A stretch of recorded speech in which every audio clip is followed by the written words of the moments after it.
Bismillahirrahmanirrahim. Assalamualaikum warahmatullahi wabarakatuh. Sebelumnya perkenalkan, nama saya Ahmad Faris, NPM G1A 019-047, Program Studi Teknik Informatika Angkatan 2019 Universitas Bengkulu. Baik, di sini saya akan menjelaskan aplikasi yang saya buat. Aplikasi yang saya buat itu bernama aplikasi manajemen user, yang mana di sini aplikasinya menjelaskan atau memuat fitur-fitur tentang bagaimana memanajemen suatu user. Jadi di sini ada 4 fitur yang ada di aplikasi ini. Yang pertama itu ada tambah user, yang kedua itu ada ubah data user, lalu yang ketiga ada hapus user, dan yang keempat itu ada lihat data user. Oke, untuk yang fitur pertama itu tambah user. Jadi di sini pengguna bisa menambahkan data user baru. Pertama ada nama depan, misal kita masukkan di sini Budi, lalu di nama akhirnya Doremi. Untuk emailnya budi@yahoo.com. Lalu kita setelah dimasukkan semua datanya ke dalam box yang disediakan, lalu klik tombol simpan, maka datanya akan masuk dan langsung ada di list tabel yang ada di tampilan. Lalu yang kedua itu ada fitur lihat. Ini kita bisa lihat detail data user, yaitu nama depan tadi Budi, nama belakang Doremi, lalu emailnya itu budi@yahoo.com. Kembali. Lalu sini juga ada fitur ubah. Misal kita ubah nih data yang sudah ada di sini Budi Doremi budi@yahoo.com, kita ubah. Di sini kita bisa ubah jadi Budi Hadi. Kita ubah nama akhirnya, lalu kita klik simpan, dia langsung akan berubah di tampilan depannya. Lalu terakhir ada fitur hapus. Di sini fitur untuk menghapus data user yang ada di database. Setelah kita klik tombol hapus, maka data usernya akan hilang.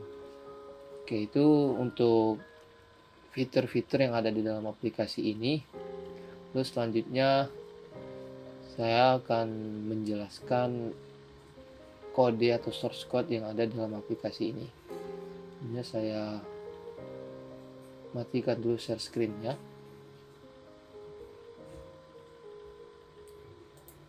Oke, ganti share screen-nya ke dalam share screen Visual Studio Code-nya. Kita share. Oke, di sini teman-teman bisa lihat ada kode backend dan juga kode frontend. Backend dan juga frontend. Jadi yang pertama saya akan menjelaskan pengkodean backend. Di sini saya menggunakan bahasa pemrograman Golang untuk backendnya. Jadi untuk aplikasi ini sendiri berjalan pada bahasa Golang untuk backendnya. Jadi bahasa servernya itu bahasa Golang. Di sini terdapat bahasa Golang yang digunakan untuk mengkonfigurasi routernya, mulai dari router untuk nambah user, lalu router untuk mendapatkan data user, lalu untuk update data user, dan juga untuk menghapus user tadi. Sini bisa kita lihat controllernya untuk get user atau untuk mendapatkan data user. Lalu di sini ada juga controller untuk menambah user baru. Lalu di sini ada controller untuk update data user. Lalu di sini ada controller untuk menghapus user. Jadi sesuai dengan 4 fitur utama yang ada di aplikasi, di sini jelaskan semua controllernya seperti itu. Lalu di sini ada struct-nya.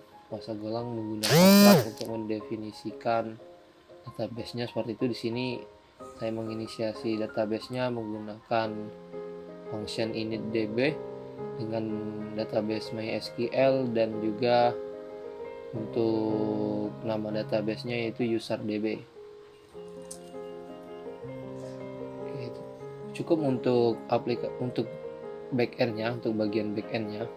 Lalu kita lanjut ke front end. Di sini untuk front end-nya sendiri saya menggunakan Node.js. Jadi teman-teman mungkin bisa cari internet apa itu Node.js. Jadi di sini saya membuat tampilannya menggunakan Node.js. Di sini tampilannya saya definisikan menggunakan Node.js. Sini ada src-nya, lalu di sini ada service-nya. Nah, di sini ada service-nya. Nah, di sini tadi data-data yang ada di backend dikirim melalui URL ini, jadi bisa ditangkap menggunakan URL ini, menggunakan service ini. Lalu di sini ada app.js-nya. Nah, ini untuk app.js-nya. Lalu di sini ada index.js. Bisa teman-teman lihat sendiri, ini ada komponen juga. Nah, di sini untuk komponennya. Nah, di sini teman-teman komponen dari create user-nya. Jadi untuk membuat user dari komponen create user ini menggunakan tampilannya ini bisa teman-teman lihat. Untuk bagian tabel tadi, nah ini untuk list user komponen.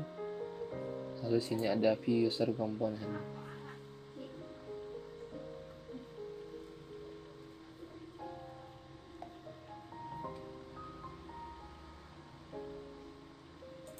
Oke, mungkin cukup untuk penjelasan front end dan juga back end dari aplikasi yang saya buat seperti itu. Kita lanjut ke database-nya. Jadi di sini saya menggunakan database MySQL.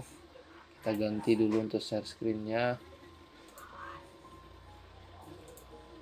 Jadi di sini saya menggunakan database MySQL. Kita jalankan terlebih dahulu. Untuk phpMyAdmin-nya saya menggunakan user interface phpMyAdmin. Kita tunggu terlebih dahulu.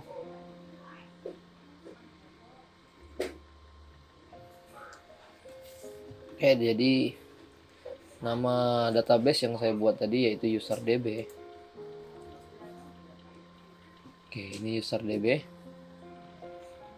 Ada satu tabel dalam userdb yaitu users. Oke, nah di sini untuk tabel user sendiri itu terdiri dari 4 atribut atau 4 kolom. Yang pertama itu ada ID, lalu ada first name, last name, dan juga email sesuai dengan data yang dimasukkan di dalam tampilan aplikasi yang ada tadi. Itu ada nama depan, nama belakang, dan juga email. Nah, di sini untuk MySQL-nya. Nah, untuk struktur dari tabelnya sendiri itu untuk ID saya jadikan sebagai primary key. Untuk first name-nya varchar dengan 200 length-nya dan last name-nya juga, emailnya pun sama. Dan untuk ID sendiri saya buat auto increment agar nanti ID-nya bertambah otomatis ketika ada penambahan data. Oke, mungkin cukup itu saja untuk penjelasan dari aplikasi manajemen user saya sebagai tugas ujian akhir semester dari mata kuliah pemrograman basis data berbasis client server seperti itu. Oke, mungkin cukup. Sekian, terima kasih. Wassalamualaikum warahmatullahi wabarakatuh.